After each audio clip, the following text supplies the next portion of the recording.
Il y a cette fameuse phrase de Rabbi Nachman, Mitzvah Gedola liot besimcha tamid. C'est une grande mitzvah que d'être tout le temps dans la joie. Mais voilà, ce n'est pas une chose aisée que d'être dans la joie. On le sait tous, puisque on aimerait tellement accomplir cette phrase de Rabbi Nachman, ce qu'il a dit Rabbi Nachman, d'être tout le temps dans la joie. Mais on voit bien que dans notre quotidien, que dans la réalité de notre vie, ce n'est pas si simple que ça. Et pourquoi? Alors Rabbi Nathan il nous explique qu'en vérité, une personne, quand elle veut être joyeuse, elle doit enlever les blocages. Avant que la joie se dépose sur notre cœur, il faut qu'elle enlève ce qu'il y a sur le cœur, qui a un blocage souvent, qui est le même blocage.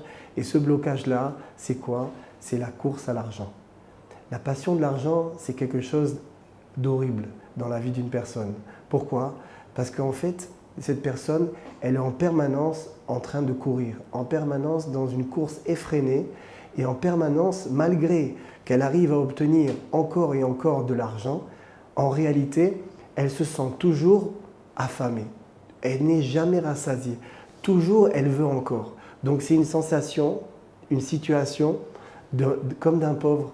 Parce qu'un pauvre, quand il n'a pas, il a besoin, alors il veut être rassasié, mais il n'a pas. Alors, quelqu'un qui est riche, même s'il a beaucoup, en réalité, comme il est en train de courir en permanence et qu'il veut encore plus, alors il est comme un pauvre, nous dit Rabbi Nathan. Et ça, c'est un grand problème. C'est ce qui fait qu'en réalité, la joie qui voudrait se déposer sur le cœur, elle ne peut pas se déposer. Donc, quelle est la solution? La principale solution, c'est la tzedaka, c'est la charité. Il s'agit de donner de la tzedaka. Maintenant, on est habitué. On est tous des juifs, on sait que c'est important de donner de la tzedaka. Mais il y a une chose fondamentale, et ça, Rabbi Nachman, il nous le rappelle, et Rabbi Nathan aussi, son élève, dans le Likutei Tfilot, l'œuvre de prière qu'il a écrite sur les enseignements de Rabbi Nachman, où il répète sans cesse, que vous demande sans cesse à Kadosh Baruch Hu qu'on ait le mérite de trouver des pauvres qui soient des pauvres méritants. Qu'est-ce que c'est des pauvres méritants? Eh bien, un pauvre, on a compris que c'est quelqu'un qui a besoin, il a besoin de notre tzedaka. Méritant, ça veut dire qu'avec cette tzedaka, avec ce qu'il va recevoir, il va investir, il va faire en sorte que la gloire de Dieu se révèle dans le monde. Puisque le but de ce monde, c'est révéler Dieu, puisque le but de ce monde, c'est faire en sorte que le nom de Dieu, il se propage, alors si une personne, quand elle reçoit de la tzedaka, eh bien, elle achète à manger et après elle étudie et après elle va faire des mitzvot avec ça, eh bien évidemment, elle va révéler le nom de Dieu. Si, Chas Shalom, que Dieu préserve, elle reçoit une tzedaka et elle va faire toute autre chose avec ça, alors c'est une problématique et cette tzedaka, elle ne va pas être efficace. Donc c'est pour ça que c'est fondamental, quand on veut donner de la tzedaka, de prier, de demander à Kadosh Baruch Hu d'avoir le mérite, justement, que notre tzedaka aille à un pauvre qui soit méritant, qui peut être une personne, ça peut être une organisation, ça peut être un groupe, ça peut être des gens qui étudient.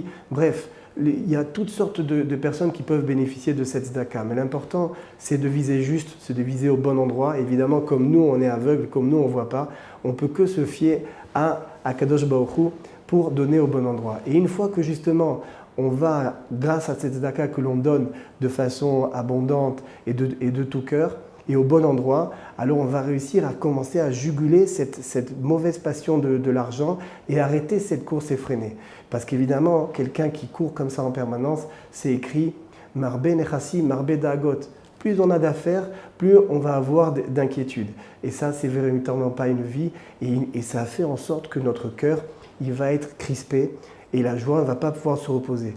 Une fois qu'on a maîtriser cette chose-là, grâce à la tzedaka donnée au bon endroit, qu'est-ce qui se passe? Notre cœur, il se libère et on va rentrer dans une dimension qui s'appelle Samer Bechelko. Samer Bechelko, ça veut dire que la personne, elle est contente de son sort. C'est-à-dire, elle est contente, tout ce que Akadosh Baruch Hu il lui donne, tout ce qu'il a, quelle que soit sa situation, elle est heureuse, elle est bien.